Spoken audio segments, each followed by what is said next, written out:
Welcome back to the Stockwell Eldridge Show. I'm Jason Stockwell, Remax Results. Don Eldridge, Remax Results. If you have any real estate needs, questions, comments, you want to hear more politics stuff, call us 651-400-0773, 651-400-0773. You can find us on Facebook under Stockwell Eldridge Show, YouTube. And if you need a mortgage or have questions about refinancing or doing any type of money issues for financing, contact Finance of America. And Thomas and Bob over there, Thomas Jusla and Bob Wilkerson, will be happy to help you out. And we have Chelsea Sonderland here with Team Stockwell. And we have Dario Ansemo here for House. You can go to find information on him. This will also be on the Facebook page on our website, and you'll find it online at darioansemo.com, DarioAnselmo.com. Dario Anselmo.com. Gosh, am I saying it right? You are. Woohoo. It's be a contest or something. Anselmo. So it's just A-N, so A-N, Selmo, S-E-L-M-O. Got it. Anselmo. Dario, not Dario. I know, I'm joking. You're a good friend of Dario's. That was a good way to not get into the fine line. Don't let him in. I know Dario. I know Dario. All right. So we're talking about all kinds of issues in local here.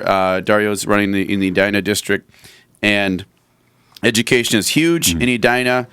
Ron Earhart, I'm sure, is your opponent, or as you know, is your opponent. He'll come on or he'll talk and he'll say the same thing. I care about education, right? Or is there? And Edina is very fortunate to have a wonderful educational school. That's why many people in real estate. I mean, Don and I hear about this all the time. When we're moving to the district, we're relocating because of the education.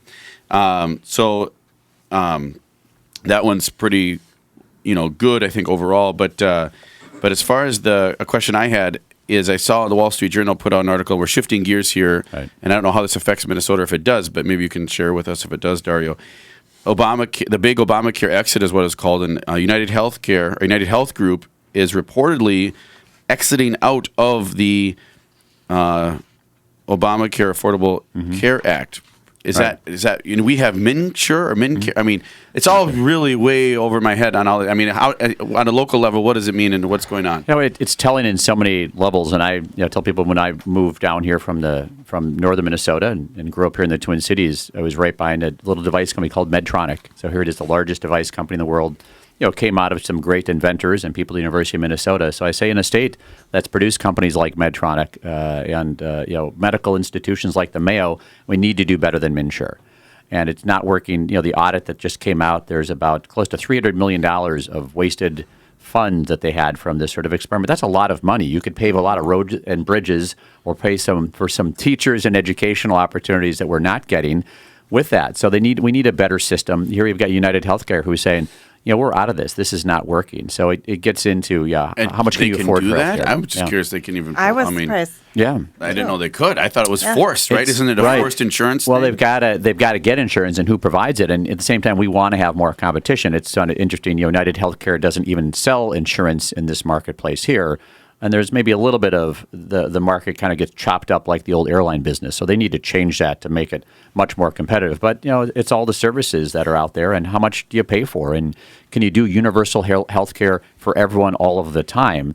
It doesn't work. We have to start working on things in healthcare, increasing not just the lifespan, which they're good at, but it's the health span. So if you can just keep people alive long enough so they can spend more money, they're not earning money. They're not. It's a bad cycle, and we need to work on changing it. There's medical. So what's an alternative? So Ron, Ron and you differ, Dario, I'm sure on this issue. What's an alternative to MinSure for Minnesota? I mean, what do we do? And we had a system that's still there before with sort of the Minnesota Care. So we had that safety net. We go back to we already had a safety net, right? And they had to do this new one and kind of conform it to the national standard. And that's what's difficult when you have that out there. But it does sort of get down to a little bit of healthcare rationing. I mean, at some point, we just can't spend all of this money. I mean, 80% of this money gets spent in the last 2 years of people's lives. It's a challenge. And I have a dad who's 90 who's now in that part of consuming healthcare.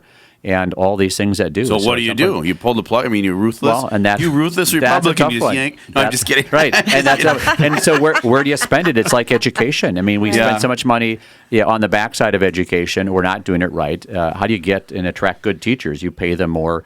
You make it worthwhile to be there. You don't build it so you have to stay there for 40 years before you get the money. On healthcare, it is good, but it will get into limiting how much free healthcare you get. If you want to pay for it, that's different, and we need to tier it. So, and there was a bottom safety net. Did they need to raise it? Did they need to reform it? Absolutely. And we're in an expensive part of the system. Right now, 30 years from now, it gets better. But with the baby boomers, right? That's right. a big and Katie and I, my wife and I, went to at our church at Wooddale in Eden Prairie. They had Dave Ramsey. They had a 9-week class from Dave Ramsey talking about Financial Peace University. Dave Ramsey's advice, he's on the sister station here, the business station on the Patriot. He says if you hit 60 years old, long-term care insurance is not like a question. You have to get it. You should find a way to get it if you can. Because exactly what you said. He said in the last 6 months of your life, you spend more than the last probably 20 years statistically. It is staggering the amount of you could drain your entire estate or your entire savings or your entire everything, your house equity, all that stuff in the last 6 months if you don't have proper insurance. To do that, right? It makes it very expensive, and it's everything. There's a lot of people that are making money on this. The insurance companies are making money on this. I don't want to throw them all under the bus, but there's a lot of profit sources in that. There should be some incentives for those. But when we're just sort of writing the check ad infinitum, it doesn't work. It's just like it's like the price of drugs. I mean, they go up 10-15% a year. It doesn't work. You need to find a way to cap that. The government needs to be able to negotiate drug prices. They can't do that right now by law. It doesn't make sense. Yeah, there's so many things that are so weird in the world of the way the government's run. It's just frustrating. I think what a lot of people forget too is that the medical side of it, is a business. They are there to make money, and they make it. I mean, if you ever have them break down your bill when you're in the hospital, like, for instance, when you have a child, they're like, oh, yeah, that Tylenol we gave you is $75, seeing that $200. And it's like, are you kidding me? I can buy a year's supply for $75. Right. But on the flip side of that, they would say, hey, it shouldn't be in the business to make money, therefore it should be taken over by the government completely. But they are in the business to make money, and they overcharge. And sorry, I'm going a little off topic here, but let me get on my soapbox. No, but it brings up the ethical dilemma of should it be a for-profit entity? But the thing of it is like, from a Republican standpoint, I feel like our solution should be, how do we cut these costs versus I look at the Democrat solution is, well, how do we pay for it? How do we make it free? I 100% agree. Where is that balance, and how can we? It goes down to health. It goes down to planning. It goes down to a lot of it goes down to the Republican philosophy, personal responsibility, which makes sense. But there's always school too. You do have to have a safety net, right? I mean, it always absolutely. Right. We go back to the budgetary process. It's kind of like the state capital. You've got to set your budget. What are your priorities? What are your needs?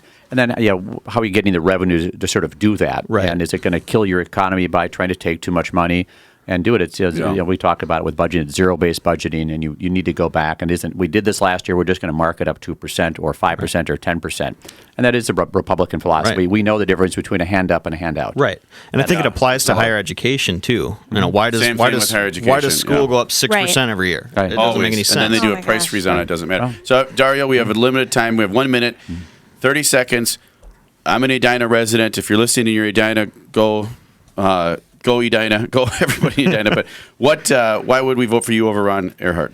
You know what? I'm youthful. I'm active. I'm involved in the community. I've got kids there. I've had businesses there. I want to make it a better place for now, and I really want to make it a better place for the future. So more people move there, buy more real estate, and make more money, and make the whole eco-cycle work. We've got a great community. I understand that, and I'm a part of it, and I'm going to be here for a long time. And you'll be on the 4th of July parade this year? I will. We'll be out there throwing all kinds of candy. Good, healthy candy. I think Don and I are going to be on that one, too. It goes down 50 down to France from 50th all the way down from 100 all the way over. So it's exciting. Look forward to seeing them there. So this is the Stockwell Aldrich Show. Check us out online. And if you have any questions, you can call 651-400-0773. Thank you, Chelsea Sonderland. Thanks, Barry White, our videographer, Trevor, producer and back, Dario, of course, and Bob. Thank you so much. Thanks for having us. Dawn, until next week. Yeah. Remember, love yourself and love others. Have a great week. Our house, it has a crowd.